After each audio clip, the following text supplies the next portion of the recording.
12 number numericals के बाद हम लोग और आगे चलेंगे आज न्यूमेरिकल लगाने के लिए, और आज 13 और इससे आगे के न्यूमेरिकल से सॉल्व करेंगे। ठीक है, देखिए नेक्स्ट न्यूमेरिकल 13 नंबर लिखा हुआ है, मैं पढ़ रहा हूँ, आप भी ध्यान से सुनिएगा, पहले समझ लीजिए, इसके बाद उसको सॉल्व करना स्टार्ट करेंगे।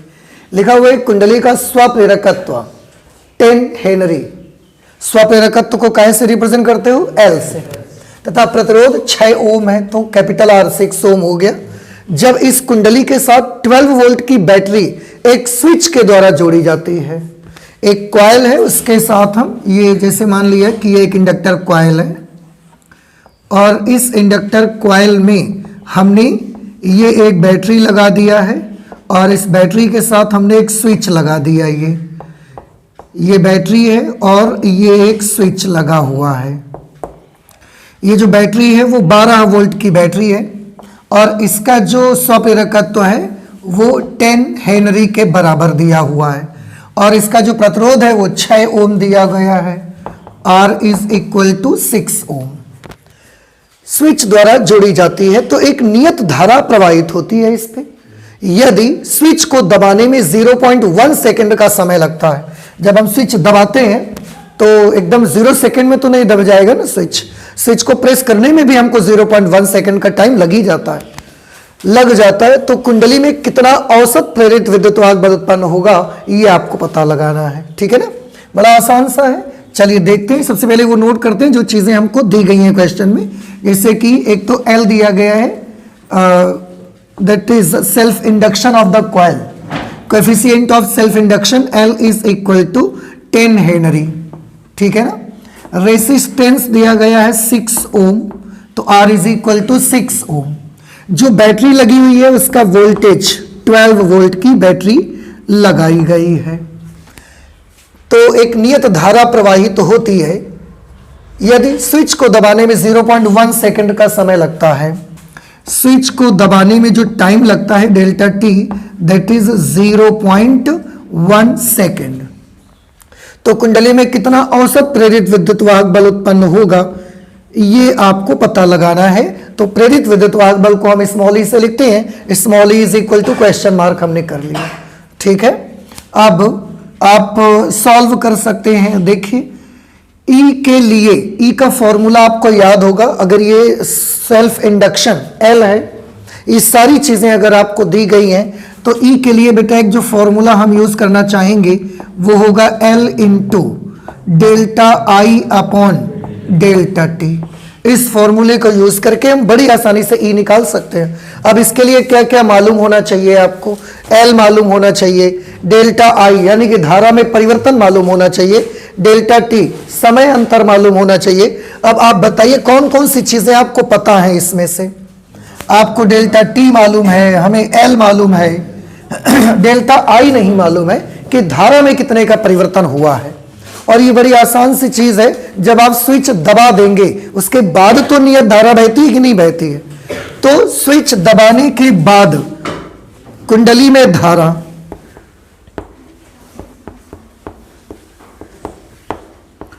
स्विच दबाने के बाद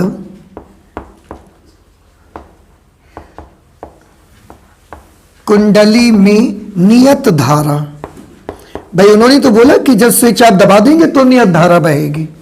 नियत धारा I is equal to, I का फॉर्मूला ध्यान से देखिएगा, 12 वोल्ट की बैटरी है, 6 ओम इसका रेसिस्टेंस है, और करंट का फॉर्मूला आप सभी को याद होगा V अपॉन R होता है।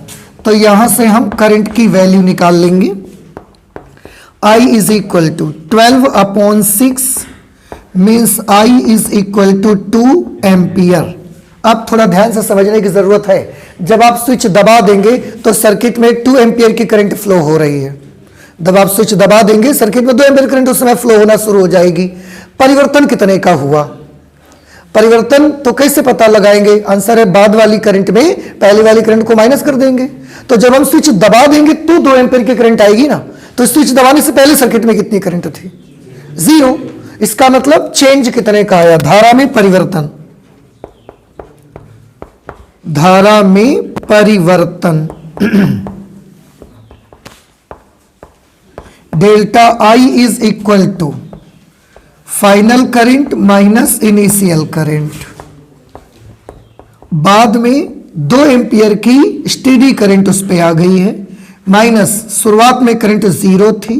इस तरीके से धारा में जो परिवर्तन है वो कितने का हुआ, 2 एम्पियर। अब अगर धारा में परिवर्तन 2 एम्पियर है तो बस यही चीज ऐसी थी इस फॉर्मूले पे जो हमको नहीं मालूम थी। अब हम सॉल्व कर लेंगे। E is equal to minus L, L is 10 henry, sorry delta I is 2 ampere upon delta T is 0.1 second. ये दशमलव हटाएंगे, 1 0 ऊपर इंक्रीज कर लेंगे हम। इस तरह से E की जो वैल्यू हमको मिलेगी that will be minus 200 volt. And if you want only the magnitude of electromotive force then it will be 200 volt only. इसका मतलब इस कॉइल में 200 वोल्ट का विद्युत वाहक बल प्रेरित हो जाएगा। समझ रहे हैं? ये डायरेक्शन सहित है। अगर इलेक्ट्रोमोटिव फोर्स की डायरेक्शन आपको नहीं चाहिए तो आप मैग्नीट्यूड ले लीजिए, 200 वोल्ट उसमें उत्पन्न हो जाएगा। समझ आया? तो इस तरीके से पहले आई निकाल लें और फिर धारा में परिवर्तन आ जाएगा और फिर बड़ी इजीली आप ई निकाल सकते हैं। चलिए नेक्स्ट क्वेश्चन। आपको समझ आया कि नहीं आया? ये क्वेश्चन आ गया? तो चलते हैं नेक्स्ट 14th नंबर न्यूमेरिकल। मैं पढ़ रहा हूं, आप भी ध्यान से सुनिएगा।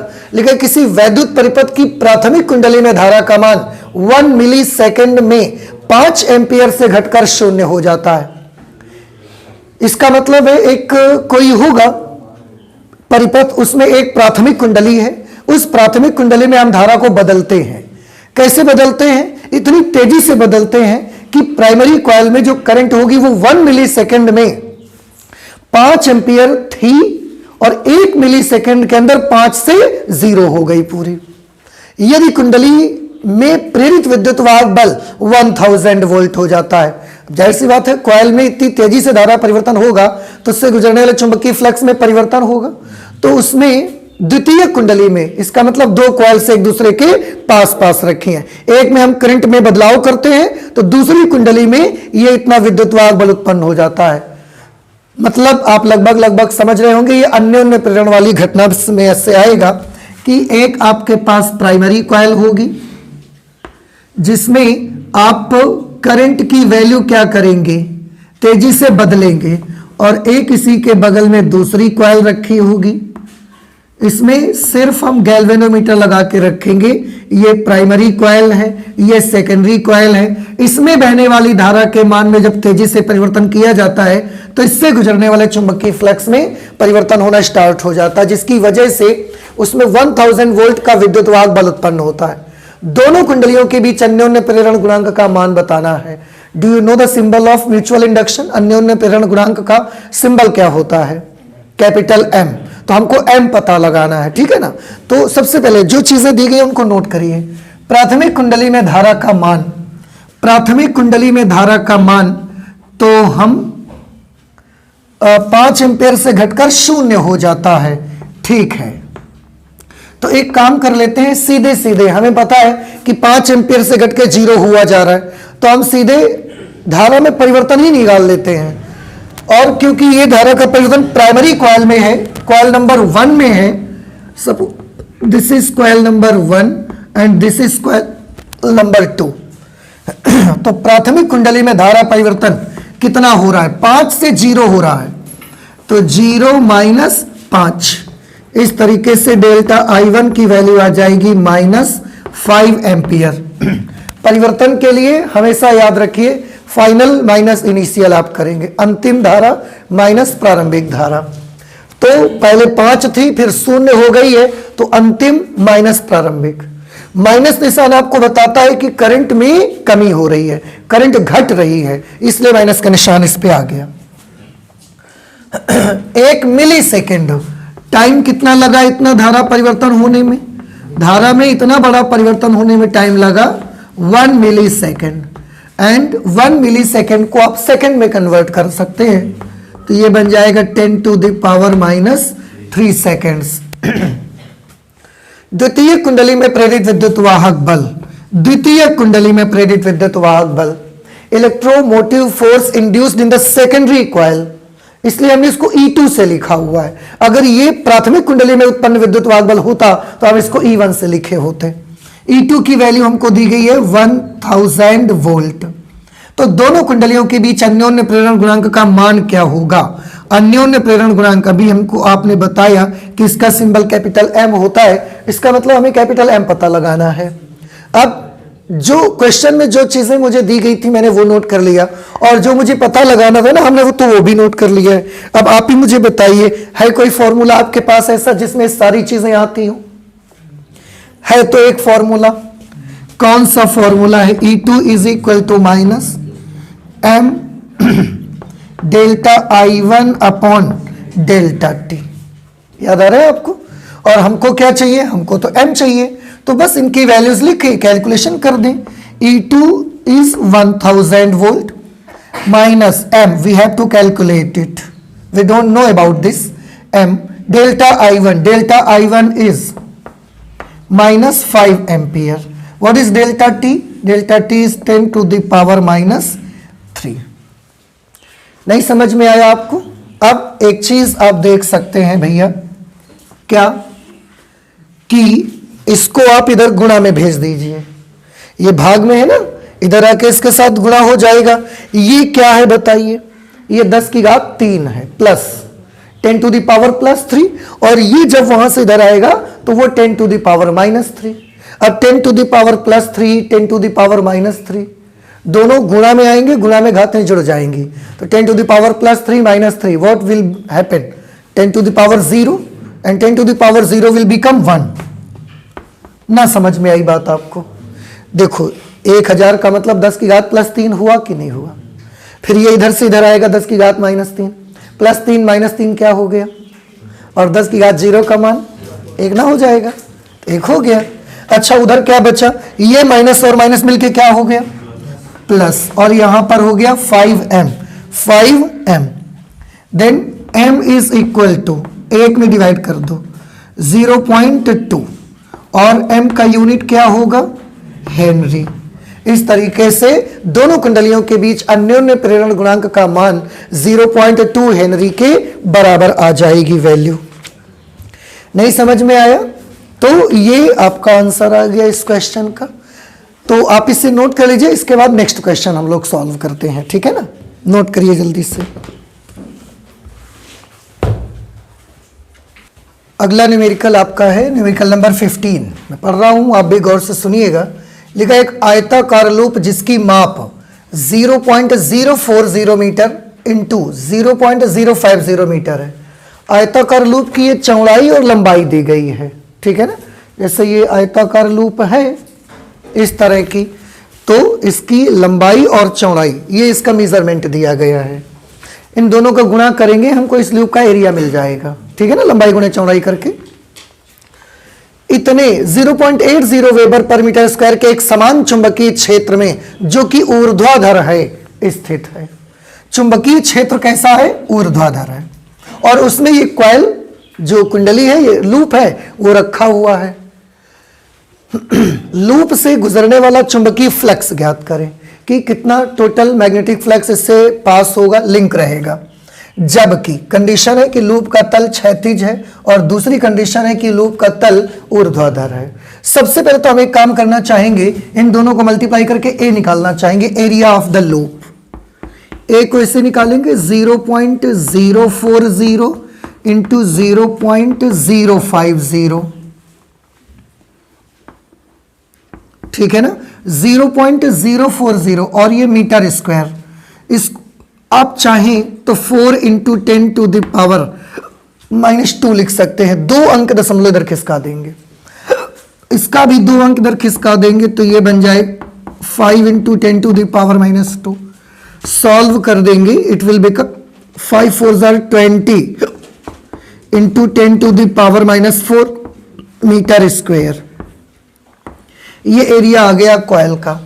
इतने वेबर पर मीटर स्क्वायर के एक सब चुंबकीय क्षेत्र में, चुंबकीय क्षेत्र दिया गया है 0.080 वेबर पर मीटर स्क्वायर, जो ऊर्ध्वाधर है, उसमें ये कॉइल स्थित। लूप से गुजरने वाला चुंबकीय फ्लक्स ज्ञात करिए। आपको लूप से गुजरने वाला चुंबकीय फ्लक्स पता लगाना है। अब दो अलग अलग कंडीशन है। पहली कंडीशन ये है कि लूप का जो तल है वो क्षैतिज है, लूप का तल क्षैतिज है, ऐसे लूप का तल है, एक इस तरीके से लूप रखा हुआ है, और चुंबकीय क्षेत्र ऊर्ध्वाधर, चुंबकीय क्षेत्र ऐसा है, ये मैग्नेटिक फील्ड इस तरीके से है, और कॉइल का जो तल है वो ऐसा है, और चुंबकीय क्षेत्र इस तरीके से है। ठीक है, इसमें एक तो फ्लक्स आपको पता लगाना है, दूसरा पहले मालूम कर ही लेते हैं इसका एरिया वेक्टर किधर की तरफ होगा, तल के लंबवत बिल्कुल, तो दोनों के बीच का एंगल कितना हो गया 0 degree, theta is equal to 0 degree. और ऐसी सिचुएशन पर लूप से गुजरने वाला चुंबकीय फ्लक्स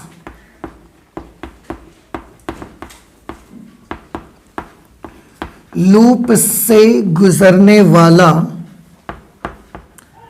चुंबकीय flux phi B is equal to, formula क्या लगेगा, बी ए कॉस थीटा होता है ना, तो बी ए कॉस थीटा लगाएंगे, थीटा की जगह पे क्या होगा 0 डिग्री, कॉस 0 की वैल्यू क्या आती है 1, तो कॉस थीटा ये तो 1 हो गया, बस बी की वैल्यू लिख, ए की वैल्यू लिख दो, बी की वैल्यू है 0.080, 0.080, 0 नहीं है। अच्छा, ये चुंबकीय क्षेत्र वाली वैल्यू में आगे एक 0 जो हमने बढ़ा लिया है, ये 0 नहीं है, ये वाला 0.80 ऐसा है ये।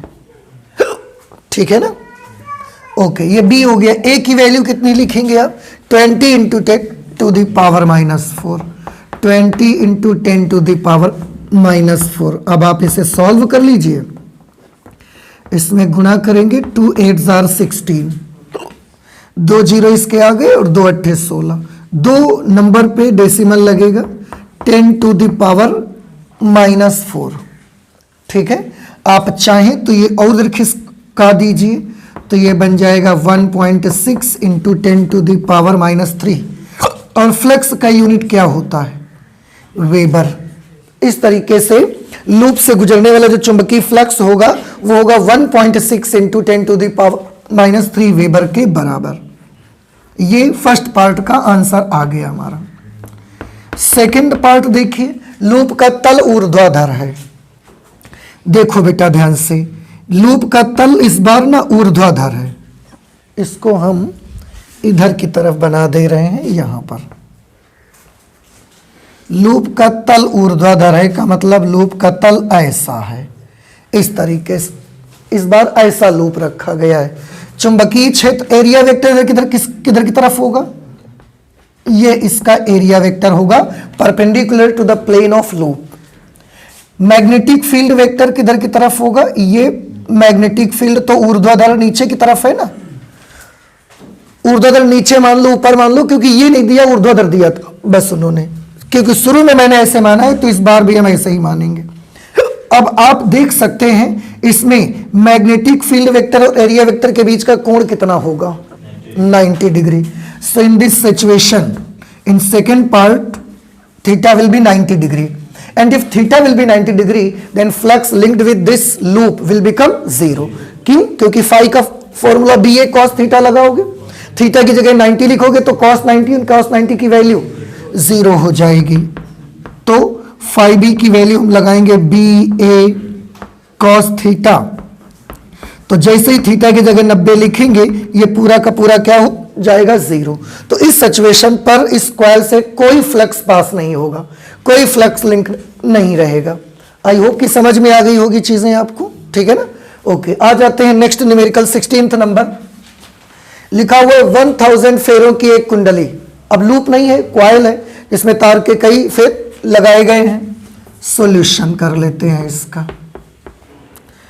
सबसे पहले हम फेरों की संख्या ही नोट कर लेते हैं। n is equal to 1000 और we can write it 10 to the power 3 turns. फेर एक क्षेत्रफल 0.05 मीटर स्क्वायर है। a is equal to 0.05 metre square, ये इसका एरिया है, तथा वह 4 × 10⁻⁻5 टेस्ला के चुंबकीय क्षेत्र में लंबवत रखी हुई। मैग्नेटिक फील्ड की वैल्यू है 4 × 10⁻5 टेस्ला। लंबवत रखी हुई है, देखिए चुंबकीय क्षेत्र के लंबवत रखी है। अगर कुंडली चुंबकीय क्षेत्र के लंबवत है तो ये वाली कंडीशन होगी कि ये वाली कंडीशन होगी, सोच सकते हैं आप। चुंबकीय क्षेत्र के लंबवत है कॉइल, इसका मतलब अगर कॉइल ऐसे है तो मैग्नेटिक फील्ड ऐसा होगा, तभी तो जो कुंडली है वो चुंबकीय क्षेत्र के लंबवत है। इन्होंने ये तो नहीं कहा ना कि क्षेत्र फल वेक्टर चुंबकीय क्षेत्र के लंबवत है, कुंडली चुंबकीय क्षेत्र के लंबवत है ऐसे, और अगर कॉइल ऐसे है तो चुंबकीय क्षेत्र ऐसा होगा, फिर तो कुंडली चुंबकीय क्षेत्र के लंबवत है। तो या तो ये शर्त कंडीशन हो, या तो ये कंडीशन होगी, या तो ये कंडीशन होगी, चाहे जिसे करोगे चुंबकीय क्षेत्र कुंडली के लंबवत रखना है। उस हालत में थीटा कितना होगा? 0 डिग्री। Very good. तो यहां के लिए थीटा की वैल्यू कितनी हो जाएगी? 0 डिग्री। 0.1 सेकेंड में, तो delta T is equal to 0.1 second, very small time interval 0.1 second में कुंडली को 180 डिग्री से घुमा दिया जाता है। मतलब पहले थीटा था 0 डिग्री और अब थीटा की वैल्यू कितनी हो जाएगी? 180 डिग्री। इसलिए हमने थीटा 1 और थीटा 2 लिख दिए। फिर इनको आपको दो बातें पता लगानी है, चुंबकीय फ्लक्स में परिवर्तन मालूम करना है और औसत प्रेरित विद्युत वाहक बल की गणना करनी है आपको, ठीक है। तो आपको चुंबकीय फ्लक्स में परिवर्तन चाहिए, यानी कि डेल्टा फाई बी चाहिए आपको, और दूसरा क्या चाहिए? औसत प्रेरित विद्युत वाहक बल की गणना। कितना विद्युत वाहक बल उसमें उत्पन्न हुआ है ये आपको पता लगाना है, ठीक है ना। ओके, ये दो चीजें हमको मालूम करनी है, ठीक है। कैसे मालूम करेंगे? सबसे पहले चुंबकीय फ्लक्स में परिवर्तन, फर्स्ट पार्ट, चुंबकीय फ्लक्स में परिवर्तन। चुंबकीय फ्लक्स में परिवर्तन के लिए फॉर्मूला लगाएंगे BA और cos theta 2 minus cos theta 1। भाई परिवर्तन कैसे निकालोगे? बाद वाला चुंबकीय फ्लक्स माइनस पहले वाला चुंबकीय फ्लक्स, तो हम चाहे तो BA cos theta 2 minus BA cos theta 1 लगाते तो BA कॉमन कर लिया, cos theta 2 minus cos theta 1 कर दिया। Delta phi B is equal to BA। BA की वैल्यू क्या होगी? B की जगह पर तो ये लिखेंगे 4 × 10⁻⁻5। A की वैल्यू है 0.05। cos theta 2 minus cos theta 1, cos 180 minus cos 0। Delta phi B is equal to, इसको मल्टीप्लाई करेंगे 4 5 20, दो नंबर पे डेसिमल आएगा, इंटू 10⁻⁻5। cos 180 की वैल्यू -1 और cos 0 की वैल्यू 1। और सॉल्व करिए, ये -2 हो गया, -2 को इससे गुणा करा देंगे तो डेल्टा फाई बी की वैल्यू आ जाएगी -0.40 इंटू 10⁻⁻5 वेबर। माइनस निशान आपको ये बताता है कि चुंबकीय फ्लक्स में क्या हो रहा है? कमी हो रही है, ठीक है ना। ये परिवर्तन होगा। माइनस आप हटा दीजिए अगर आप केवल परिमाण लेना चाहते हैं। देखो उन्होंने ना कमी पूछी है ना वृद्धि पूछी है, केवल परिवर्तन पूछा है, तो परिवर्तन के लिए माइनस वगैरह आप मत लगाइए और इसका एक अंक दशमलव इधर खिसका दीजिए, तो 4.0 इंटू 10⁻⁻6 वेबर, इतना चुंबकीय फ्लक्स में परिवर्तन आ जाएगा। समझ आया? लेकिन आपको याद रहना चाहिए कि ये चुंबकीय फ्लक्स का परिवर्तन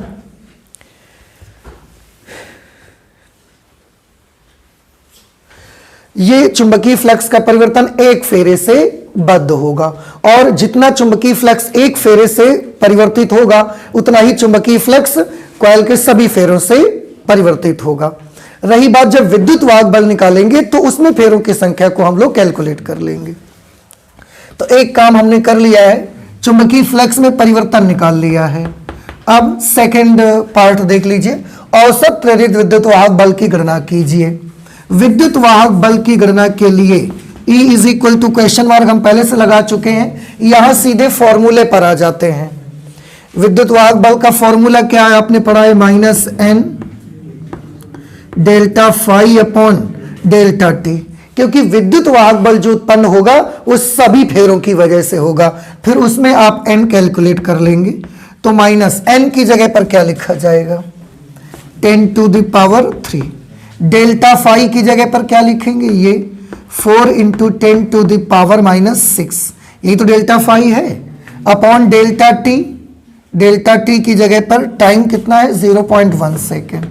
और ये काम कर लें, क्योंकि फाई बी की वैल्यू कैसी आई थी, माइनस में, तो वो माइनस में आप नोट कर लीजिए निशान सहित। अब आप इसे कैलकुलेट करेंगे तो ये माइनस और ये माइनस क्या हो जाएगा, plus 4 into 10 to the power minus 6, तो ये लिख दिया पहले हमने, देखो ये नोट कर दिया। 0.1 का दशमलव हटेगा, 1 0 ऊपर बढ़ेगा आकर के, तो ये 10 टू द पावर 3 है, इसमें एक और इंक्रीज हो जाएगा तो 10 टू द पावर 4 बन जाएगा। इस तरीके से जो विद्युत वाहक बल होगा वो 4 into 10 to the power minus 2 volt के बराबर आएगा। हम चाहें तो 0.2 अंक इसकी वजह से इधर खिसका भी सकते हैं, तो ये हो जाएगा 0.04 वोल्ट। तो विद्युत वाहक बल पूरी कॉइल में उत्पन्न होगा, और वो पूरी कॉइल का विद्युत वाहक बल कितना आएगा, 0.04 वोल्ट, या आप 4 into 10 to the power minus 2 volt भी लिखे रख सकते हैं। आप जैसा चाहें वैसा आप बता सकते हैं, ठीक है। एक चीज छोटी सी ये दिमाग में रख लीजिए कि जब आप चुंबकीय फ्लक्स में परिवर्तन निकालेंगे तो चुंबकीय फ्लक्स में जितना परिवर्तन एक फेरे से होगा उतना ही परिवर्तन सभी फेरों से जाएगा। ऐसा तो है नहीं कि एक फेरे से फ्लक्स अलग बदलेगा, दूसरे फेरे से फ्लक्स अलग बदलेगा जाके, ठीक है। जब विद्युत वाहक बल आप कैलकुलेट करोगे तो वो क्योंकि पूरी कॉइल की वजह से उत्पन्न होगा, उसमें फिर ये एन आप इस्तेमाल कर लेंगे, तो ये इतना विद्युत वाहक बल उत्पन्न हो जाएगा आपका। तो ये हमने लगा लिया 16th नंबर न्यूमेरिकल। इसके बाद और करते हैं, आप इसको नोट कर लीजिए, फिर नेक्स्ट करते हैं न्यूमेरिकल, ठीक है ना।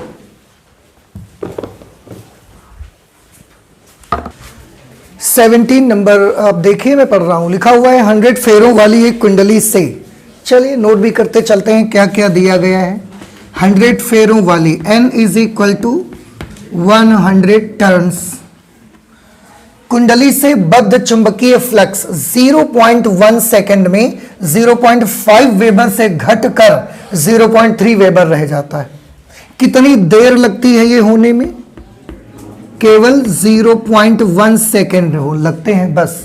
और 0.5 से घटकर कितना रह जाता है, 0.3। क्या चीज, चुंबकीय फ्लक्स। तो बताइए चुंबकीय फ्लक्स में कितना परिवर्तन होता है, 0.5 से 0.3 रह जाता है, 0.2 वेबर का परिवर्तन होता है। और कमी होती है कि वृद्धि, कमी।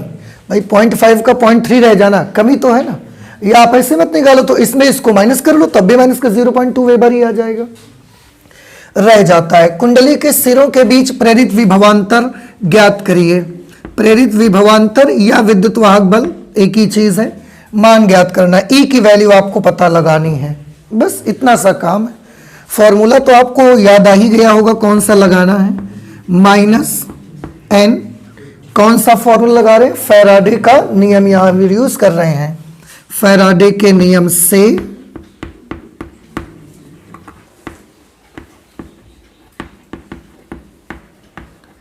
फैराडे के नियम से कुंडली में उत्पन्न प्रेरित विद्युत वाहक बल, प्रेरित विद्युत वाहक बल minus N delta phi upon delta T. तो माइनस एन की जगह पर 100 या 10 टू द पावर 2 कर दे रहे हैं उसको। डेल्टा फाई है minus 0.2 weber upon delta T है 0.1 सेकेंड। एक अंक पे यहाँ डेसिमल है, एक अंक पे यहाँ डेसिमल है, पॉइंट है, कैंसिल हो जाएगा। अब ये एक बचा, एक से तो कोई ज़्यादा फर्क नहीं आएगा, डिवाइड करोगे तो वही चीज़ बनी रहेगी। ये माइनस माइनस प्लस हो गया और ये आ गया 2 into 10 to the power 2 volt. 2 into 10 to the power 2 volt को हम 200 वोल्ट भी तो लिख सकते हैं। 10 की घात 2 का मतलब 100, इसका मतलब 200 वोल्ट का विद्युत वाहक बल उसमें प्रेरित हो जाएगा उस कॉइल में। आई होप कि ये चीज समझ में आ गई होगी, ज्यादा डिफिकल्ट नहीं रहा। नेक्स्ट 18th नंबर पे आइए, लिखा हुआ है कुंडली का क्षेत्रफल 100 सेंटीमीटर स्क्वायर है। क्षेत्रफल को ए से लिखते हैं 100 सेंटीमीटर स्क्वायर। सेंटीमीटर स्क्वायर को मीटर स्क्वायर में बदलेंगे और उधर इस 100 को 10 टू द पावर 2 लिख दिया हमने। मीटर स्क्वायर में कन्वर्ट करेंगे तो ये माइनस का 4 मीटर स्क्वायर। थोड़ा सा solution, it will become 10 to the power -2 metre square. समझ में आ गया होगा आपको ये। सेंटीमीटर स्क्वायर को मीटर स्क्वायर में बदलने के लिए 10 की घात -4 से गुणा करवाना पड़ता है। अब -4 + 2 -2 मीटर स्क्वायर आ जाएगा। उसमें 500 फेरे हैं। n = 500 turns. 500 फेरे हैं ना,